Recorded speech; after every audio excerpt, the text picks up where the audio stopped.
Hello' guys, আজি মই চবতছে ডাঙৰ কথা এটা ক'ব গৈ আছোঁ, আপোনালোকে শুনিব। যিখিনি আমাৰ ইভি অটো চলি আছে, বাজাজ হওক, গগো হওক, TVS হওক, আপোনালোকে এটা কথা গম পায়নে? নাপায়। কিন্তু কথাটো হ'ল এভিয়ে ধৰি আছে, লাইচেন্সৰ কাৰণে ফাইন কাটি আছে।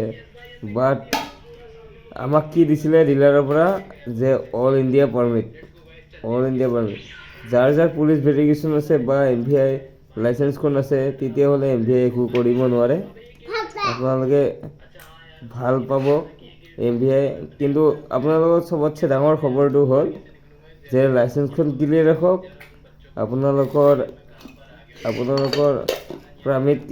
পাৰ্মিটটো ক্লিয়াৰ ৰাখক, আপোনালোকৰ লাইচেন্সখন ক্লিয়াৰ ৰাখক। তেতিয়াহ'লে MVI কোন হয়, আমি তেতিয়াহ'লে আৱাজ উঠাব পাৰিম।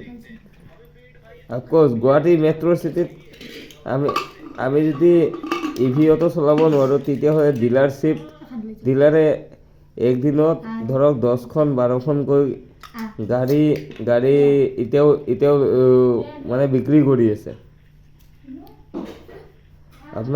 আপোনালোকে যদি ভিডিঅ'টো চাই কিনে ভাল পাইছে বা বেয়া পাইছে, কমেণ্ট কৰিব। যেনেকুৱা কমেণ্ট কৰে, যেনেকুৱা লাইক কৰে, যেনেকুৱা কথা কয় আপোনালোকৰ মতে।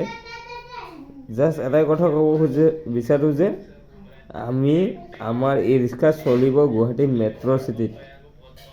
কি শুনক, আমি পঢ়ি একো কৰিব পৰা নাই, পঢ়ি না চাকৰি ল'ব পাৰিছোঁ, না হেৰি কৰিব পাৰিছোঁ, কিন্তু আমি ই ৰিক্সা চলাই কিনে ঘৰৰ পৰিয়াল চলাই আছোঁ। এইটো কথা ভাবি চিন্তি আপোনালোকে ভিডিঅ'টো শ্বেয়াৰ কৰি দিব। যদি পেজটো ফ'ল' কৰা নাই, ফ'ল' কৰি দিব। জয় আই অসম, জয় জুবিন দা, জয় ভিক্টৰ দা।